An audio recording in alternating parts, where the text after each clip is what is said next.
What happens when calm journalism meets royal arrogance? In just 15 minutes, what began as a polite conversation in a quiet, elegant studio would spiral into a televised standoff, one that even Tucker Carlson himself hadn't seen coming. No audience, no laughter, no commercial breaks. Just two men sitting across from each other in a softly lit room, and the unmistakable crackle of tension building between every word. Prince Harry had agreed to sit down with Tucker to set the record straight. But from the moment the camera started rolling, it was clear this wasn't going to be an ordinary interview. The studio had been designed to look intimate. Warm lighting, a fireplace flickering faintly in the background, deep mahogany bookshelves lined with framed photos and leather-bound volumes. Tucker Carlson sat comfortably in his chair, posture straight, expression calm but alert. Across from him, Prince Harry leaned back slightly, one ankle resting on his knee, his jaw set tight, his eyes scanning the room as though bored already. "Your Royal Highness," Tucker began with his familiar measured tone, "thank you for joining us. It's been quite some time since you've done a one-on-one interview like this. What made you decide to speak out now?" Harry gave a half smile, one of those smiles that never reach the eyes. "Well, Tucker, maybe because I finally decided to waste an evening doing something beneath me." Tucker blinked once, a pause, a soft chuckle, polite but not amused. "I see," he said, nodding slightly. "Well, I appreciate you making the time, regardless." Harry tilted his head. "Yes, I'm sure you do." Already the temperature in the room seemed to drop. Tucker leaned forward slightly, maintaining composure. "Let's start with something simple. You've spoken often about wanting a private life, away from the scrutiny of the media. But at the same time, you've written books, filmed documentaries, and sat for interviews like this one. How do you reconcile those two things?" Harry gave a small, theatrical sigh. "You journalists all love that question, don't you? It's like you can't imagine a world where someone might want to control their own story. Privacy doesn't mean silence, Tucker. It means boundaries, something you lot seem to have trouble understanding." Tucker nodded slowly. "That's fair, but would you agree that being a public figure makes some level of attention inevitable?" Harry gave a short, cold laugh. "You're American. You wouldn't understand the concept of royalty even if it hit you in the face." The tension in the room thickened. Tucker didn't flinch. "Perhaps not," he said calmly. "But I do understand hypocrisy." Harry's eyes flicked up sharply. "Excuse me?" "You've accused the press of exploitation," Tucker said evenly. "But you've also made millions sharing personal stories, sometimes about your own family. Some might say, that's a contradiction." Harry smiled again, this time mockingly. "And some might say, American journalists make careers pretending to care about truth. Look at you, Tucker, sitting there in your expensive suit, pretending to be a man of the people." Tucker's lips tightened slightly, but his voice remained composed. "That's an interesting point. Do you feel that being misunderstood gives you license to be dismissive?" Harry's smirk deepened. "No, it gives me license to be honest, something your kind rarely tries." For a few seconds, the only sound was the quiet hum of the studio lights. The crew behind the cameras exchanged nervous glances. Tucker's pen hovered above his notepad, then lowered. "All right," Tucker said quietly. "Let's talk about your book for a moment. In it, you described intimate details about your time in the royal family, private conversations, even personal arguments. Do you think that was fair to the people involved?" Harry leaned forward slightly, his tone now openly condescending. "Fair? You Americans love that word. Fair is for playgrounds and courtrooms. I told my truth. If people can't handle that, perhaps they should have treated me better." Tucker didn't respond immediately. His eyes studied Harry's face, a man who had clearly rehearsed his defiance. "You know," Tucker said finally, "I've interviewed politicians, soldiers, presidents, even dictators. Most of them were defensive, but you're the first to seem proud of being offended." Harry's expression hardened. "And you're the first journalist I've met who confuses curiosity with arrogance." Tucker smiled faintly. "I think that's our first disagreement of the evening." Harry shrugged. "Oh, I doubt it'll be the last." The exchange hung in the air, sharp and uncomfortable. Tucker flipped to the next page of his notes but didn't glance down. "Let's talk about responsibility then," he continued smoothly. You've spoken about mental health, about breaking cycles of trauma. Admirable goals, truly. But many critics argue that your actions, particularly the public airing of family issues, have created new wounds instead of healing old ones. How do you respond to that? Harry gave a theatrical roll of his eyes. Critics? You mean tabloids with microphones? I don't respond to bottom feeders. Tucker raised an eyebrow. You're speaking to one right now, aren't you? Harry hesitated, caught for half a second before leaning back again. I said what I said. Tucker set his pen down gently.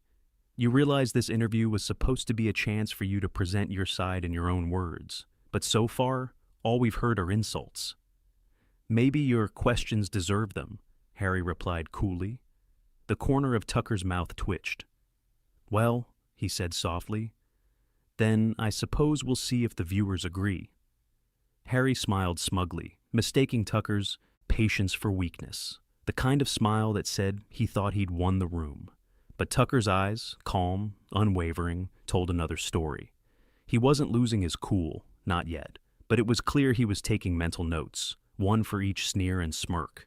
And by the time the interview reached its second half, that patience would begin to run out. The tension that had started as subtle friction was now visible. You could feel it in the silence between questions, the kind of silence that wasn't comfortable but calculated. The crew behind the cameras barely moved. Tucker Carlson sat upright, his calm exterior unshaken, though his pen tapped softly against his notebook, a quiet tell of frustration contained. Prince Harry, on the other hand, looked relaxed, too relaxed, one leg draped over the other, his tone carrying the smugness of someone who believed he was untouchable. Tucker leaned slightly forward. Let's talk about your time in California. You've spoken about finding peace there, starting over. Do you think that distance from the UK helped you gain perspective? Harry gave a small chuckle. Perspective? Oh, Tucker, I didn't need to move across the Atlantic to get perspective. I needed to get away from parasites with microphones and cameras. Tucker's eyes flickered upward. That's a strong word. Is it? Harry asked, his voice dripping with mock surprise. Because that's what the media is. Parasites. They feed, they spin, they drain, and they call it journalism. And now, apparently, they invite me to talk about healing while sharpening their knives. Tucker didn't react immediately. He simply crossed one leg over the other and said quietly, You know, for someone who despises the media, you spend a remarkable amount of time talking to them. Harry smirked. I talk when I choose to, on my terms, not on the terms of people who twist everything I say for clicks and outrage. That's interesting, Tucker said, because you came here willingly, and yet you seem to think this is an ambush. Harry's eyebrows lifted. Well, you're Tucker Carlson, aren't you? Ambush journalism is practically your brand. The words landed like a slap, but Tucker's composure didn't crack. He smiled, a small, restrained curve of the mouth that was both disarming and dangerous. If you believe that, he said, you wouldn't have accepted the invitation. Harry leaned forward slightly, his tone sharpened. Maybe I came here to see what it's like to be interrogated by America's most overrated commentator. The crew shifted uncomfortably. Someone coughed. Tucker didn't blink. And maybe, he said evenly, you came here because deep down, you crave attention from the very machine you claim to despise. For the first time, Harry hesitated. Not for long, but long enough for the cameras to catch the flicker of irritation in his eyes. That's ridiculous, he snapped. You think you know me? You don't know anything about what I've lived through. Tucker's tone softened, but only slightly. Then help us understand. You've spoken about trauma, about feeling trapped in the royal system. But some people would say you've traded one kind of spotlight for another, one where you control the lighting. Harry gave a low, humorless laugh. You think I enjoy this? Sitting here answering the same tired questions from men who've never faced half the pressure I've lived with since birth? I think you enjoy control, Tucker said calmly. And I think when you don't have it, you get angry. Harry's jaw tightened. You really should try another line of work, Tucker. Psychology clearly isn't your strong suit. I don't need a degree, Tucker replied, his tone cool. Just a memory. You've spent the past decade talking about how unfairly the press treats you, but you seem perfectly fine profiting from it when it suits you. Harry leaned back, crossing his arms, his voice sharp and dismissive. Oh, come on. Don't act like you care about moral consistency. You thrive on conflict. You need people like me to keep your show relevant. And you, Tucker countered gently, seem to need interviews like this to remind people you're still relevant. The silence that followed was suffocating. Even the faint hum of the studio lights seemed to fade. Harry gave a tight, humorless smile. You think you're clever, don't you? I think I'm doing my job, Tucker replied simply. Harry exhaled slowly, his eyes narrowing. Your job is to provoke. You're not interested in truth. You're interested in humiliation. That's what you people do best. I ask questions, Tucker said, unflinching. You don't like them, so you call it humiliation. Harry's tone grew louder, more aggressive. You're twisting my words, and you know it. That's why interviews like this are pointless. You think you can win arguments by being smug. Tucker remained utterly calm. And you think you can win them by playing the victim. Harry stood suddenly, pacing slightly in front of the chair. I'm not playing anything, he said, his voice sharp. You think this is some game, don't you? You think you're the clever American dismantling the poor royal's ego. I don't think that, Tucker said quietly. But I do think you've mistaken accountability for persecution. Harry turned toward him sharply. Accountability? You're talking to me about accountability? You're sitting there in your studio empire lecturing me about privilege? Tucker tilted his head slightly, his voice almost gentle now. Yes, because you seem to think yours exempts you from respect. For a long second, Harry didn't respond. His breathing was heavier, his expression hardened into a glare. Tucker leaned back in his chair. You wanted to tell your story, he said softly. But so far, all you've done is attack anyone who asks you to explain it. Harry's lips curled into a sneer. Maybe because most people don't deserve my explanations. There it was, the arrogance laid bare. Tucker gave a small nod, almost to himself. Well, he said after a pause, that's certainly one way to look at it. Harry smirked, mistaking restraint for retreat. You see, Tucker, the difference between you and me is that I don't need people to like me. Tucker's eyes met his. No, he said evenly. But you desperately need them to listen. And just like that, the temperature in the room seemed to drop another 10 degrees. The cameras were still rolling, but everyone in the control booth could feel it. The air had changed. Tucker's voice remained steady, professional, but his eyes told another story. Patience was thinning, and Prince Harry seemed determined to push it until it snapped. Harry leaned back again, his tone dripping with smugness. You know, Tucker, you keep asking these little moral questions like you're the conscience of the world, but you're just another media man chasing ratings. Be honest with yourself for once. Tucker's expression didn't change. He kept his gaze fixed on Harry, chin slightly tilted down, the calm authority of a man who'd handled 100 difficult guests, but none quite this entitled. Ratings don't excuse behavior, Tucker said quietly. Neither does privilege. I'm simply giving you the chance to clarify what you believe. Harry gave a soft laugh. Oh, please. You think this is about beliefs? You think I came here to be cross-examined by a man who made his career stirring up outrage? I came because my team thought it would be amusing. The remark landed like a punch. The sound technician visibly winced. Tucker, however, only leaned forward slightly, resting his elbows on his knees. Amusing, he repeated. So you're saying this entire conversation, your opportunity to explain yourself to millions of people, is just a joke to you? Harry smirked, eyes half-lidded with mock boredom. Well, I assumed you'd have the decency to ask intelligent questions. I see I was mistaken. For a second, Tucker simply stared at him, not angrily, but with that quiet, devastating stillness that precedes a storm. Then he smiled faintly. Let's try an intelligent one then, he said, voice as smooth as glass. What responsibility do you take for the damage you've caused to your own family's reputation? Harry's posture stiffened. Excuse me? You've accused them publicly of racism, of manipulation, of neglect, Tucker continued evenly. Do you believe your public accusations have helped bring understanding, or just more division? Harry let out a short, incredulous laugh. You really think I'm the problem here? You're unbelievable. Do you have any idea what I've lived through? The trauma, the constant invasion. Tucker nodded once. Yes, and I've acknowledged that. But it's also fair to ask if sharing those grievances for profit might undermine your own message. Harry's face darkened. Profit? You think I did this for money? That's absurd.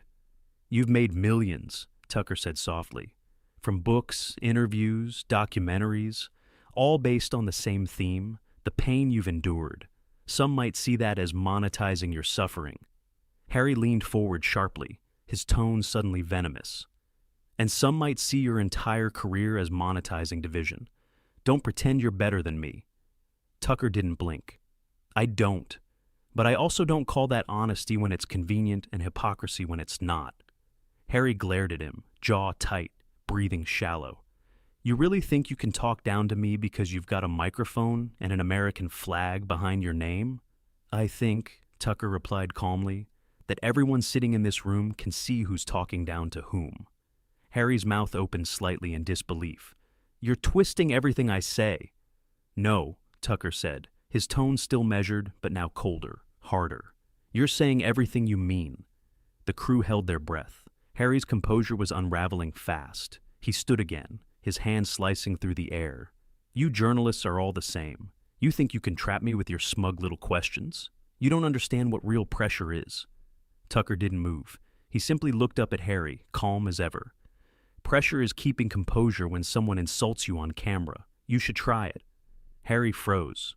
For the first time, the facade cracked, his lips parted, his eyes flashing fury. You think you're clever, Tucker. You think you can humiliate me like you do your political guests. But you don't get to do that to me. I'm not trying to humiliate you, Tucker said, voice low. I'm trying to have a civil conversation. But you seem allergic to civility. Harry's fists clenched. You're patronizing me. I'm restraining myself, Tucker corrected. The silence was deafening. A producer in the corner mouthed, cut the feed, but Tucker didn't. He wanted to finish this properly. He took a slow breath, his next words careful, deliberate. You came here, Prince Harry, claiming to want to speak your truth. But truth doesn't need hostility. It doesn't need contempt. It needs clarity. And so far, I haven't heard a single thing that resembles it. Harry laughed bitterly.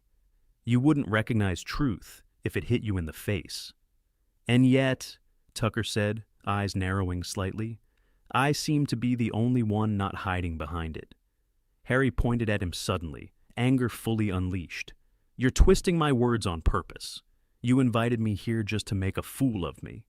Tucker tilted his head slightly, unbothered. No, you're doing that part all by yourself. A beat of silence, then another. Harry's nostrils flared. You're done, Tucker. I'll make sure people see this for what it is. An ambush, an attack, a disgrace. Tucker slowly stood, his calm unshaken. He adjusted his cufflinks, straightened his tie, and met Harry's furious stare with a faint, steady smile. If it's an ambush, Your Royal Highness, it's one you walked into with a crown of arrogance. Harry took a step forward. You... Tucker raised a hand. No, stop. Don't. You've said enough. For a long moment, they stood there, one seething with anger, the other radiating quiet control. The lights burned brighter, and the silence felt endless. Then Tucker spoke again, voice lower now. I think that's enough for tonight. We'll take a short break. The cameras cut, but the tension didn't. Harry exhaled sharply, muttering under his breath. You'll regret this. Tucker glanced to the side, then back at him. I doubt it. And as the floor manager called for a reset, everyone in the studio knew the next part of the interview wouldn't be a continuation. It would be an ending. The studio air was still heavy when the cameras came back on. The producers had debated cutting the segment entirely, but Tucker Carlson had waved them off. He wanted it finished, properly, and on his terms. The audience wouldn't see the tension in the room, but they would feel it. Harry sat back down reluctantly, his posture stiff, his eyes glinting with contained irritation. Tucker, in contrast, looked composed as ever. He rested his hands on his knees, his voice cool and precise. Welcome back, Tucker began, his tone steady. We're here with Prince Harry, discussing life beyond the royal family, public perception, and what freedom really means. Harry gave a faint, mocking smile. Freedom? Is that what we're calling this now? Sitting here being interrogated by someone who thinks civility equals compliance? Tucker didn't react to the jab. Civility, he said calmly, is just the ability to disagree without losing control. Harry scoffed. Control? You mean pretending? Acting polite while you twist everything into some cheap headline? That's your job, isn't it? I report, Tucker replied. I don't perform. Harry leaned forward, his tone dripping with disdain. Oh, come on.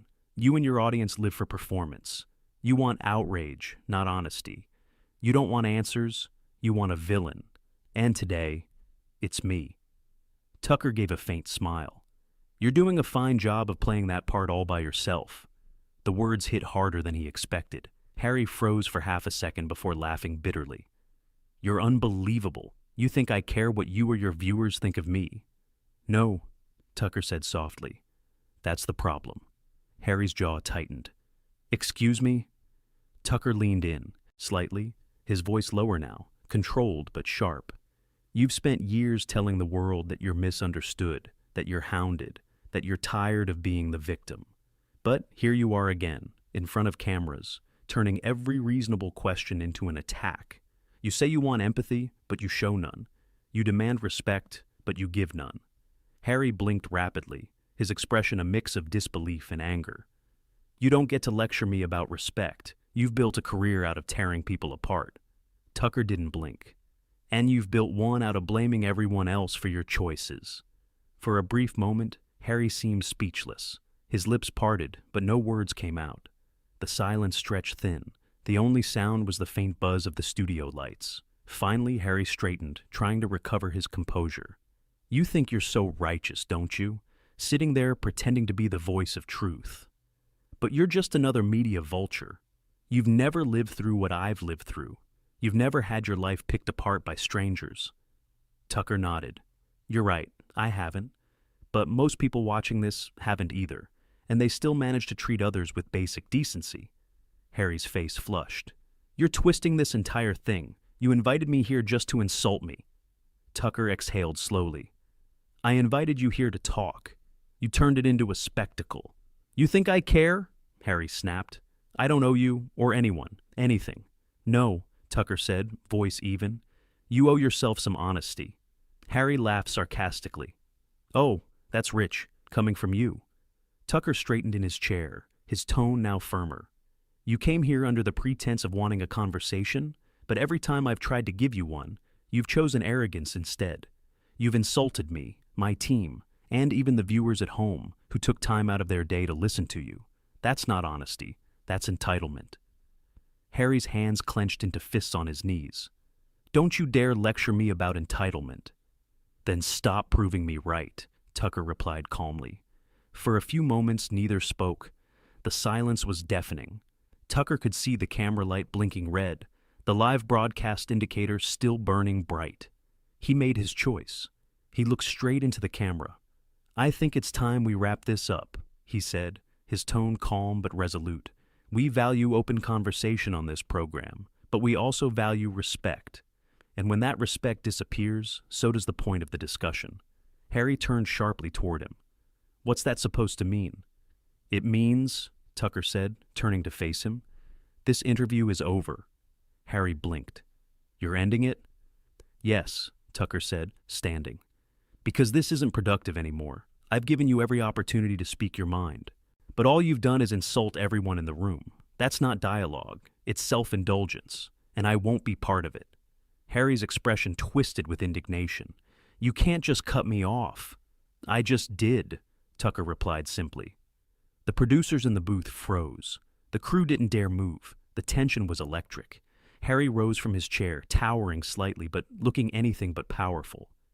You'll regret this, he said, his voice low and angry. People will see exactly what you did. Tucker's tone didn't waver. I didn't do anything, Your Royal Highness. I just let you speak. Harry's nostrils flared. You're pathetic. Perhaps, Tucker said with a faint smile, but I'm not the one walking out of another interview in anger. Harry glared at him for a long moment, then yanked off his microphone, the wire snapping loose. You're a disgrace, he spat before storming toward the exit. Good evening, Tucker said to the camera, his tone steady. We'll be right back after the break. The red light faded. silence fell. The crew exhaled all at once, the release of pressure almost audible. Tucker sat back down, rubbing his temples briefly before looking up at the floor manager. "Cut it clean," he said quietly. "No dramatics, just end it where it ends." The producer hesitated. "Tucker, that was—" "I know," he interrupted softly. "Just leave it. The footage speaks for itself." Minutes later, the studio was quiet except for the faint hum of equipment cooling down. Tucker stood by the window, staring out into the night. The city lights reflected faintly off the glass, glimmering like faraway stars. He'd done hundreds of interviews, faced politicians, activists, and world leaders. But this one was different. This one hadn't been about politics or policy. It had been about something simpler, uglier: ego. He picked up his notepad, flipping through the scribbled questions that would now never be answered. Then he closed it and said to no one in particular, "That's what happens when power meets a mirror." Back in the editing room, a young assistant replayed the final moments. The look on Tucker's face, calm but unyielding, and Harry's exit, sharp and explosive. It was the kind of moment that television never forgets. Not because it was sensational, but because it was honest. When the segment finally aired, it trended within hours. The headlines were predictable: Tucker shuts down, royal meltdown, Prince Harry storms out, an interview gone wrong. But beyond the noise, one truth remained clear: civility had won the day. And that's where this story ends, not with a shout, but with a choice. A reminder that composure under pressure is more powerful than any outburst. If you enjoyed this story, hit like, subscribe for more dramatic interview showdowns, and tell us in the comments, whose side would you have been? On